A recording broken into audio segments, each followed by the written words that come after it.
कर्ण की निष्ठा। एक राजपुत्र होते हुए भी कर्ण सूत पुत्र कहा गया।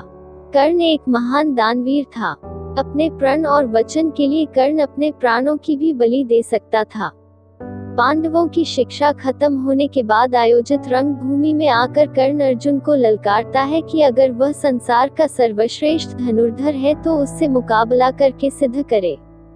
कर्ण एक सूत के घर पला बड़ा होता है, इसलिए उसे सूत पुत्र समझकर अर्जुन से मुकाबला नहीं करने दिया जाता है।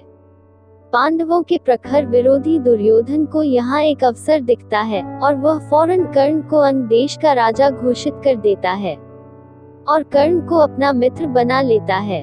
दुर्योधन के इस कृत्य से कर्ण के दुखते घावों पर मरहम लग जाता है, लेकिन समय सीमा खत्म होने के कारण रंगभूमि में कर्ण अर्जुन का मुकाबला टल जाता है। पांडवों और कौरवों के अंतिम निर्णायक युद्ध के पहले भगवान कृष्ण कर्ण को यह भेद बताते हैं कि तुम एक पांडव हो और कुंती के ज्येष्ठ पुत्र हो। इस रहस्य को जानकर भी कर्ण अपने मित्र दुर्योधन से घात करके अपने भाइयों की ओर नहीं जाता है।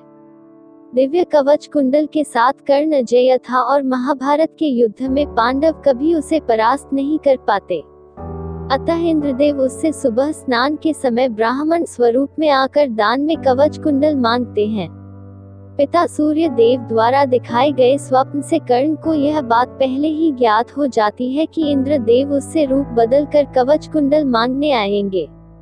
पर फिर भी दानवीर कर्ण ब्राह्मण रूपी इंद्रदेव को खाली हाथ नहीं लौटता और उनकी मांग पूरी करता है।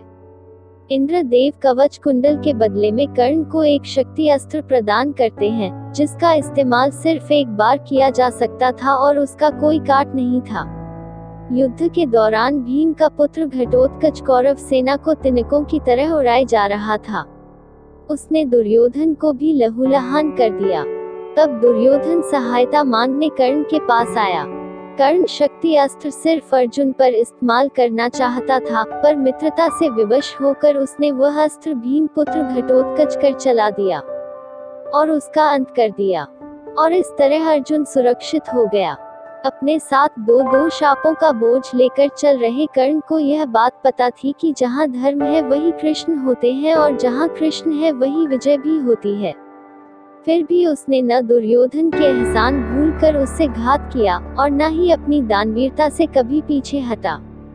सार हो सके तो किसी के ऋणी मत बनो, और एक बार अगर किसी के ऋणी बन ही जाओ तो ऋण चुकाने में आनाकानी मत करो। अगर कोई कुछ मांगने आए तो उसे निराश नहीं करना चाहिए, जितना संभवतः हो उसकी मदद करनी चाहिए।